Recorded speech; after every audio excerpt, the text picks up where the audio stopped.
we've had a lot of discussions with both sides, Senator, and most recently we had one yesterday, and a New York congressman went over, I don't know, 80%, 85, 90% of where the money's going, and made a pretty good case that, maybe there is at the margin, some things that you could disagree on, whether it's funding for museums or things like that. But at least in his view, he made a case for probably 90% of the funds going to really good use. You don't see it that way.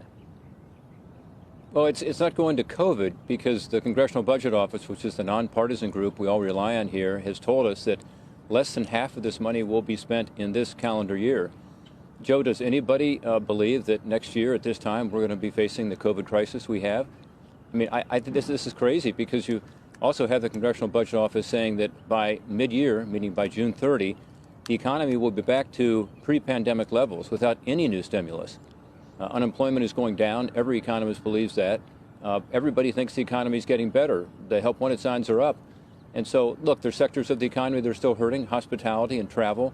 But overall, as you know, and as is indicated on your show every day as you're looking at this market, things are improving. And yet here's $1,900 billion, most of which won't be even spent this year, being used. So, yeah, some of it goes to museums and to other purposes that have nothing to do with COVID-19. But the bigger issue is at a time of record debt and probably a record deficit again this year, here we are spending $1.9 trillion, the second largest appropriation ever.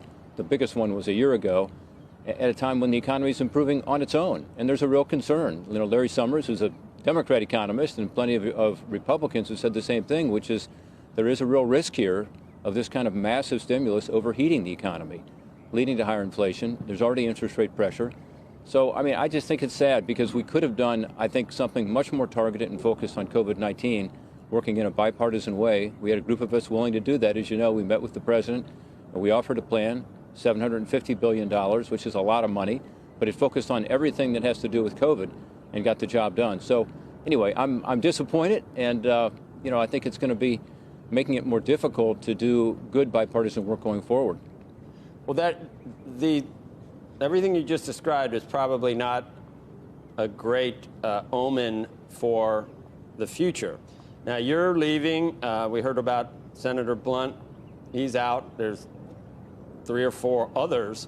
I mean, at least at this point, it's 50-50, and the Democrats had to do reconciliation to do this.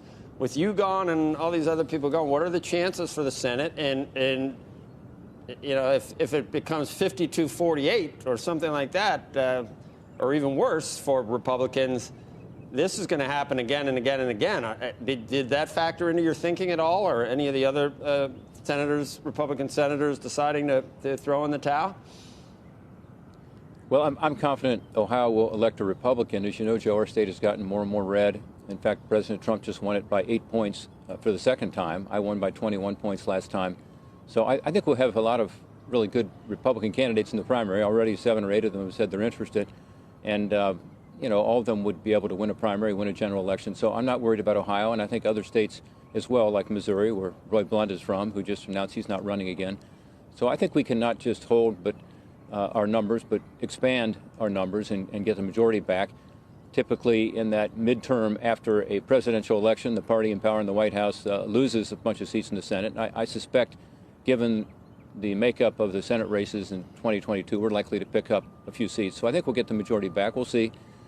But, Joe, I'm not sure it makes much difference in terms of 50-50 or 52-48. You saw what they just did. Again, not a single Republican was even consulted on this, much less was asked to participate in a serious way. So there's not a single Republican in the House or Senate that supports this because it's just overreach. It's not, good policy. Shepard Smith here. Thanks for watching CNBC on YouTube.